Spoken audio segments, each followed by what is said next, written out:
السلام علیکم دوستو، تاریخی اور سبق آموز واقعات کو سننے کے لیے اس ویڈیو کو لائک اور چینل کو سبسکرائب کریں، شکریہ۔ روضۃ الصفا ایک کتاب ہے۔ اس میں لکھا ہے کہ فرعون کی بیٹی کی خاص خادمہ تھی جو اس کا سارا کام کرتی تھی اور اس کی کنگھی چوٹی بھی وہی کرتی تھی۔ وہ خادمہ حضرت موسیٰ علیہ السلام پر ایمان رکھتی تھی مگر فرعون کے خوف سے ظاہر نہ کرتی تھی۔ ایک بار وہ خادمہ شہزادی کے بال سنوار رہی تھی، اس کے ہاتھ سے کنگھی چھوٹ گئی۔ اس نے بسم اللہ کہہ کر اٹھائی۔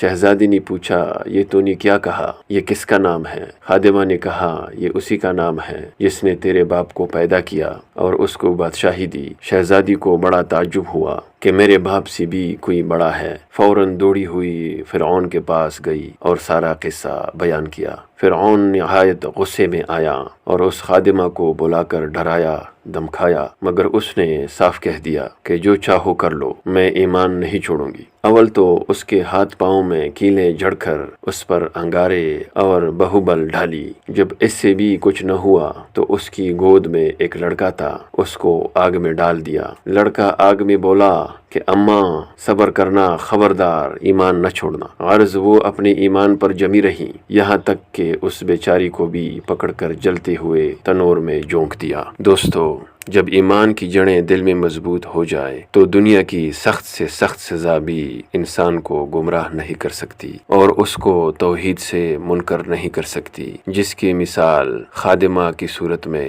ہمارے سامنے موجود ہے دوستو۔ لیکن دوستو، اہل ایمان اور پکے ایمان والے لوگ اپنی تقوی کو کبھی بھی دوسروں پر ظاہر نہیں ہونے دیتے، لیکن دوسری طرف ہم ہیں کہ 5 نمازیں کیا پڑھتے ہیں کہ ہمیں اپنا آپ صف اول کے بزرگان دین میں دکھائی دینے لگتا ہے۔ اس لیے تو ایمان کا وہ لذت اور وہ مٹھاس ہمیں نہیں ملتا جس کا نتیجہ ہمارے نیک اعمال ہمیں برائی سے نہیں روکتے۔ اللہ ہم سب کو مومن بننے کی توفیق عطا فرمائے، آمین۔ السلام علیکم ورحمۃ اللہ وبرکاتہ۔